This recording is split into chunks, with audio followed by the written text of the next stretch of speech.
Kesavananda Bharati case, जिसे हम बोलते हैं फंडामेंटल राइट्स केस, और मैं पर्सनली बोलती हूँ केबीसी केस, जो कि 1973 में आया था। One of the most popular, most important case है इंडियन कॉन्स्टिट्यूशन की हिस्ट्री में।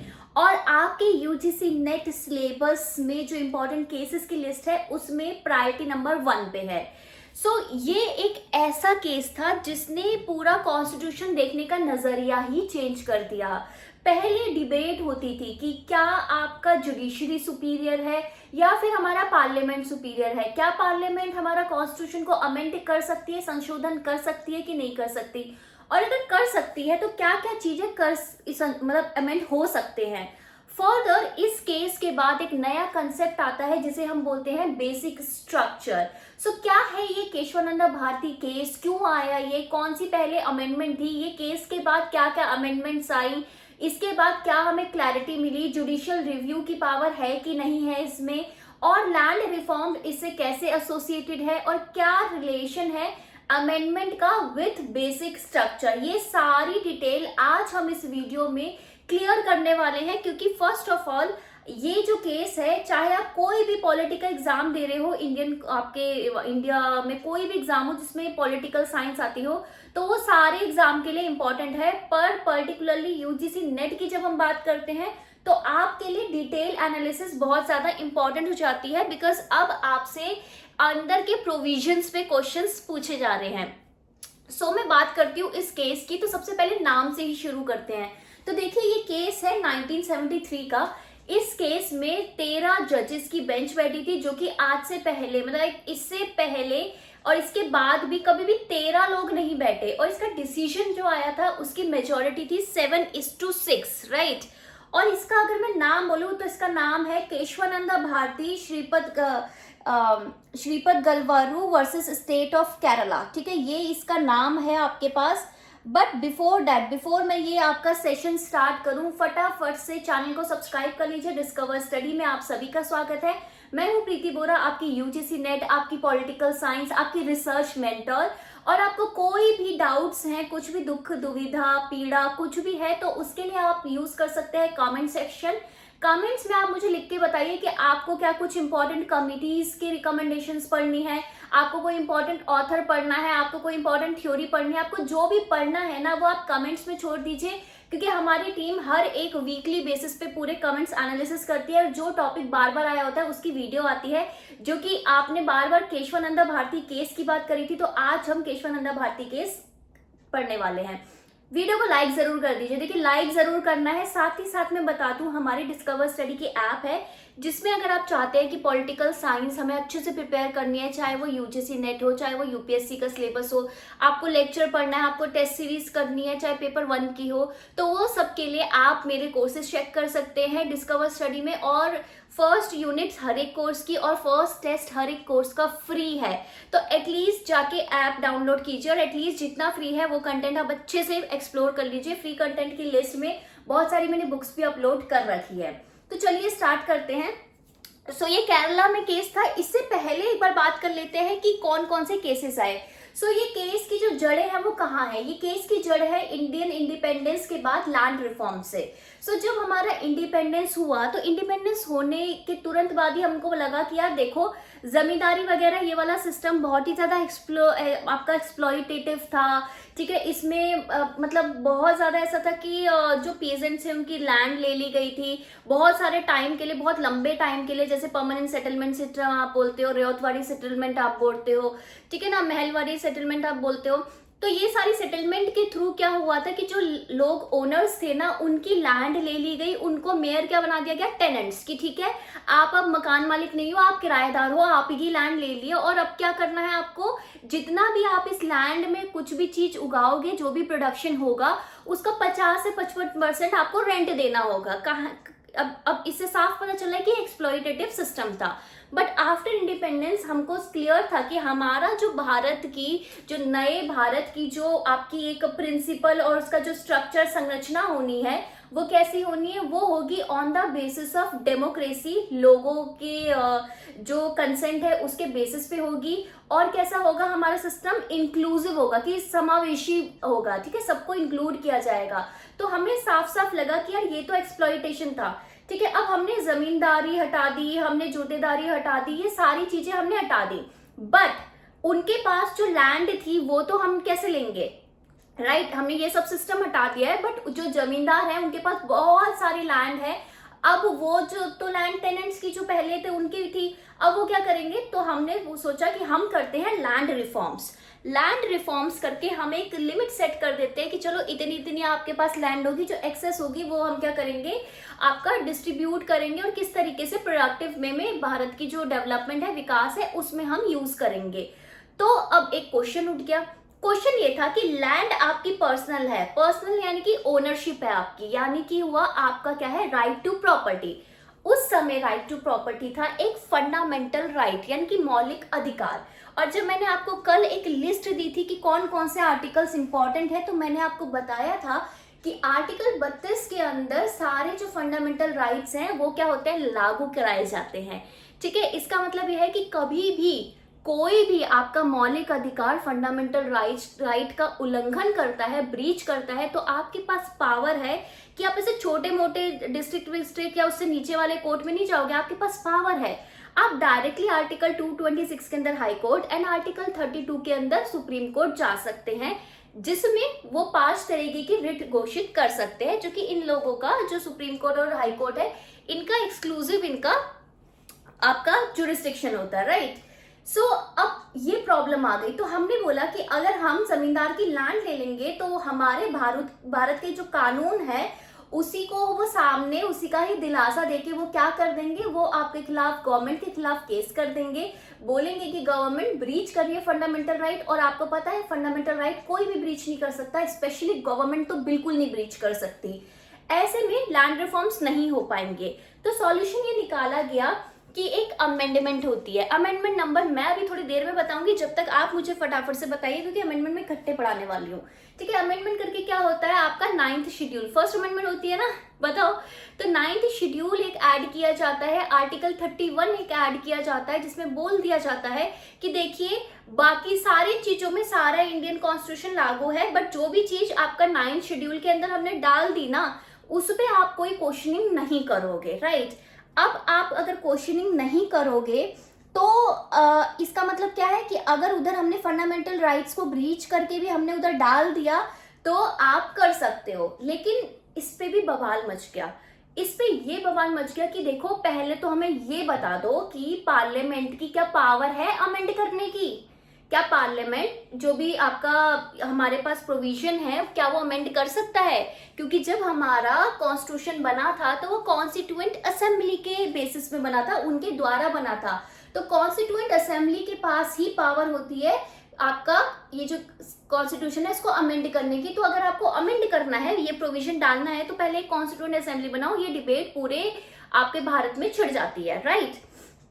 अब जब ये सारी चीजें हो रही थी तो बैकग्राउंड में एक चीज एक और सुनने को आई कि देखो आर्टिकल 368 जिसके अंदर अभी हम देखते हैं ना कि प्रोविजंस होते हैं कि कैसे आपको अमेंडमेंट करना है कि नहीं, तो उसमें बोला जाता है कि देखो फर्स्ट ऑफ ऑल इसकी जो हेडिंग है ना, हेडिंग में ही लिख रखा है कि प्रोसीजर बताया गया है इसमें कि कैसे कॉन्स्टिट्यूशन अमेंड होगा। इसमें पावर या फंक्शन का जिक्र नहीं है और किसको पावर कौन करेगा उसका जिक्र नहीं है। तो उस समय आर्टिकल 368 के अंदर सिर्फ एक आपका आर्टिकल होता था जो अभी आर्टिकल 368 का क्लॉज बी है, ठीक है। उसके ऊपर ए और सी डाले गए ये बताने के लिए कि भाई है हमारे पास पावर, एंड उसमें ये केशवानंदा भारती केस का बहुत बड़ा रोल है। तो अभी तक मैं सिर्फ बैकग्राउंड दे रही हूँ, सो आप रुके रहिए, मैं एंड में आपको रिजल्ट भी बताऊंगी क्या पूरा है, बट केस को जब भी पढ़ते हैं तो डिटेल में पढ़ते हैं, ठीक है। लाइक फिलहाल आप कर दो, राइट। इसके बाद जब ये क्वेश्चन छिड़ा, फर्स्ट आपकी अमेंडमेंट हुई तो केसेस भी साथ में आएंगे। 1951 में अमेंडमेंट हुई तो 1951 में केसेस आएंगे।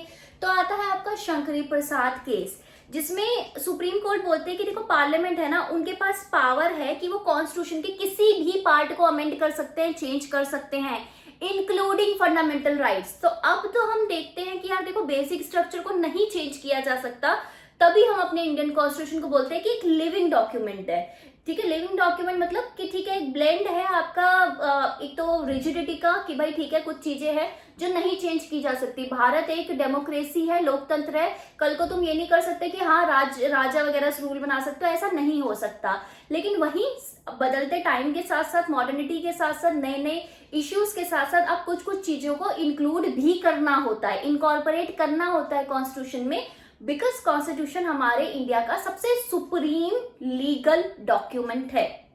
इतनी चीज आई होप आपको समझ में आ गई होगी।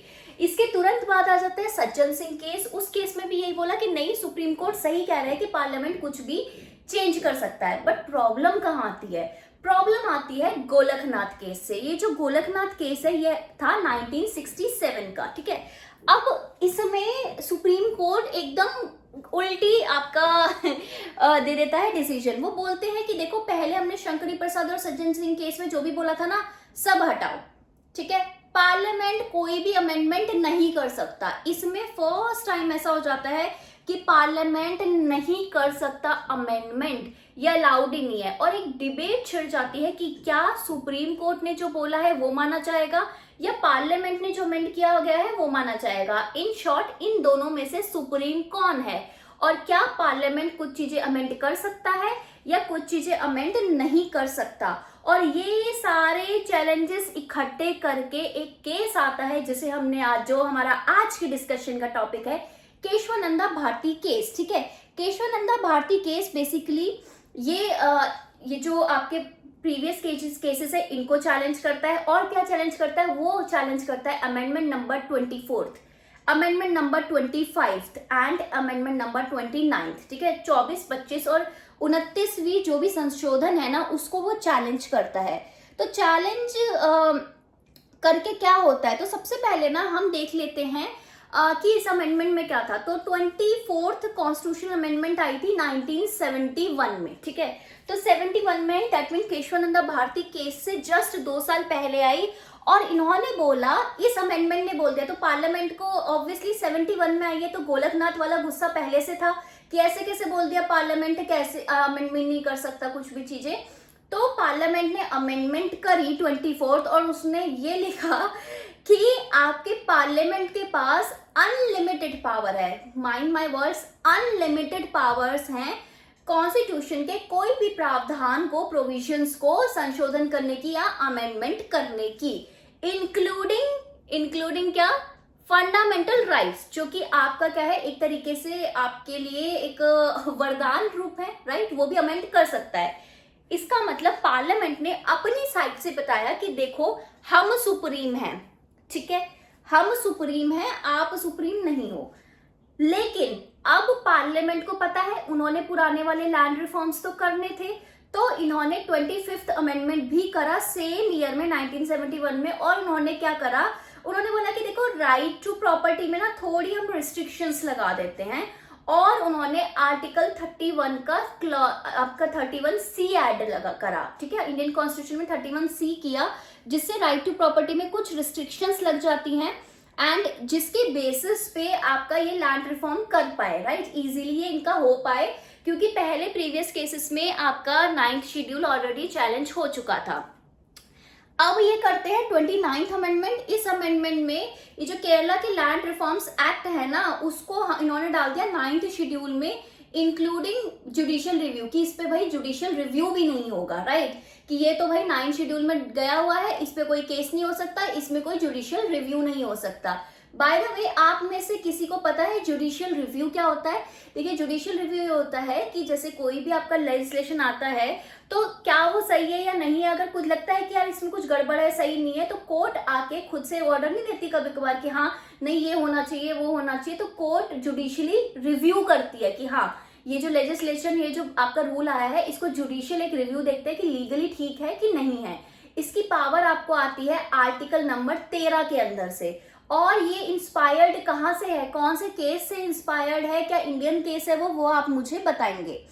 अब जो आपके केशवानंदा भारती ये थे, तो ये आपका इस चीज को क्या कर देते हैं, ये चैलेंज कर देते हैं। तो कैसे चैलेंज होता है, तो पहले बात कर लेते हैं इसमें पार्टीज कौन कौन सी थी। इसमें केशवानंद भारती, ठीक है, जो कि हेड थे ये क्या है, एडनीर मठ के, ठीक है, एडनीर मठ के केरला में। इशू क्या था, ये चैलेंज करते हैं केरला गवर्नमेंट का अटेम्प्ट कि आप ना रिस्ट्रिक्शंस नहीं लगा सकते मठ की प्रॉपर्टी में लैंड रिफॉर्म्स लॉ के नाम पे, कि ऐसा नहीं कर सकते आप कि हाँ मठ की प्रॉपर्टी आपने रिस्ट्रिक्ट कर दी, ये सब नहीं हो सकता।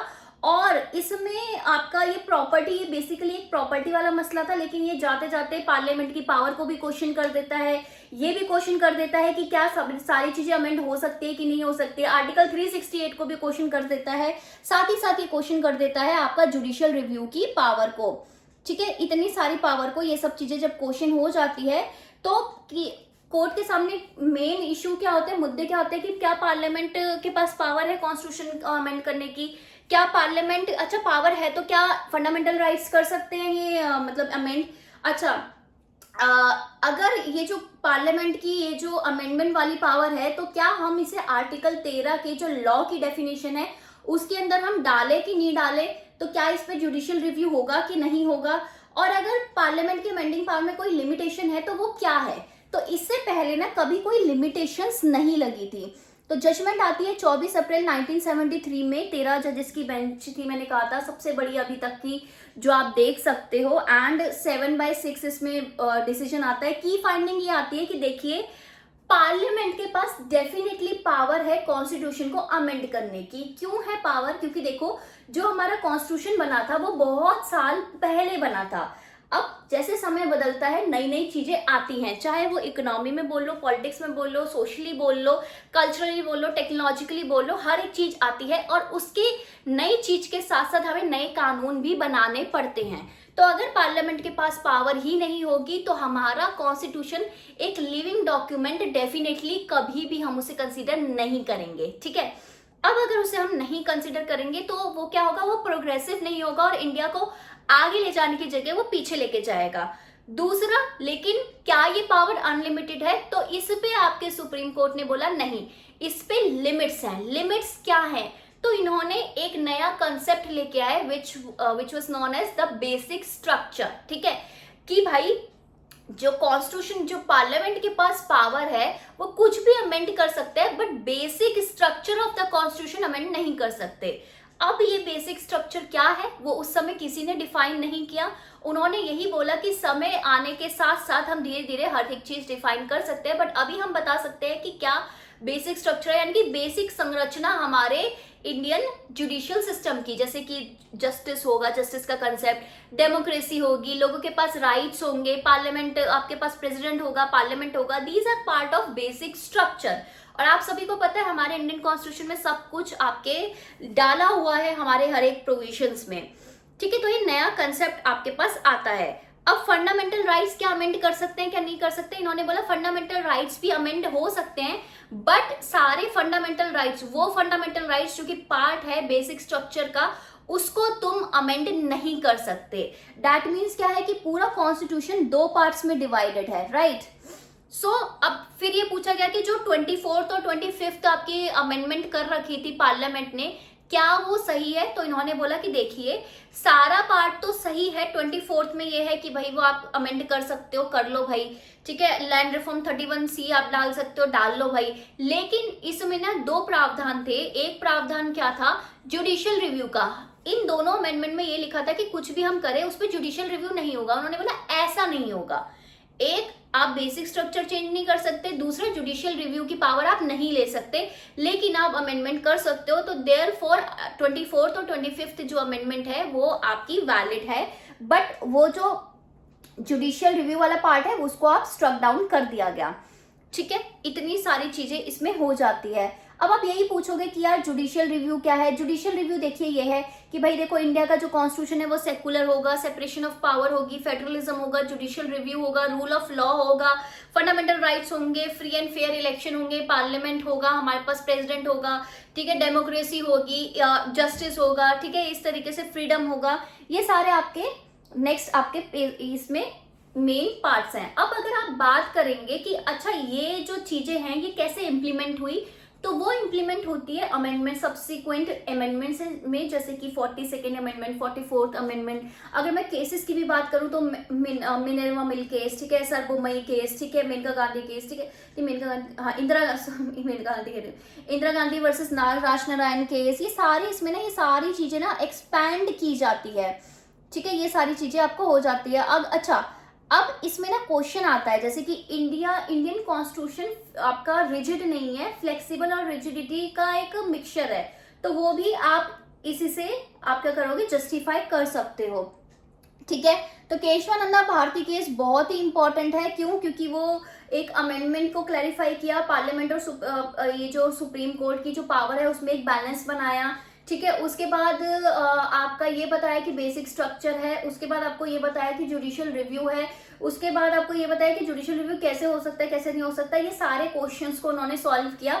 और लैंड रिफॉर्म से जो प्रॉपर्टी वगैरह है उसको एक प्रायर एक हिंट दे दिया कि ठीक है, इतनी लिमिट से इतना आप कर सकते हो, एक बैलेंस बनाया प्रॉपर्टी एंड लैंड रिफॉर्म्स के केसेस में। So that's it for the day. और कल आपको क्या करना है वो आप मुझे फटाफट से कमेंट में लिख के बताइए, ठीक है। हम वेरियस कमिटी की रिपोर्ट्स हम देख लेंगे, ठीक है, बहुत सारी इलेक्शन की कमिटी है, पंचायत की कमिटीज है, सेंट्रल स्टेट रिलेशंस की कमिटी है, बहुत सारे अमेंडमेंट्स हैं जो कि इंपॉर्टेंट है, बहुत सारे केसेस इंपॉर्टेंट है। उसके साथ साथ अगर हम बात करते हैं यूनिट नंबर 8 की, तो बहुत सारे थिंकर्स हैं, उनकी थ्योरीज है, वो बहुत इंपॉर्टेंट है। तो ये सब चीजें आज हम इस बार करने वाले हैं। और हम ये क्यों कर रहे हैं, क्योंकि ऑलरेडी मैंने पॉलिटिकल साइंस का complete free UGC net political science एक प्लेलिस्ट बना रखी है, वहां पे सब कुछ करा रखा है। बट ये जो लास्ट की यूनिट है, यूनिट नंबर 7, 8, 9, वो ढंग से नहीं हो रखी, तो हम इस बार इन यूनिट्स में फोकस करने वाले हैं। चलिए bye bye, take care, have a nice day. Video को शेयर जरूर कीजिएगा, बिकॉज आप शेयर जितना करोगे मुझे पता चलेगा कि मेरा कंटेंट आपको पसंद आ रहा है, तो आपके पास ज्यादा कंटेंट आएगा। तो चलिए मिलते हैं कल, and all the best for your preparation. कोई भी डाउट हो आप कमेंट सेक्शन में लिख दीजिए, और टेलीग्राम चैनल एंड ग्रुप दोनों ऐड कीजिए, ठीक है, ऐड करा लो अपना वो, ठीक है। बाय।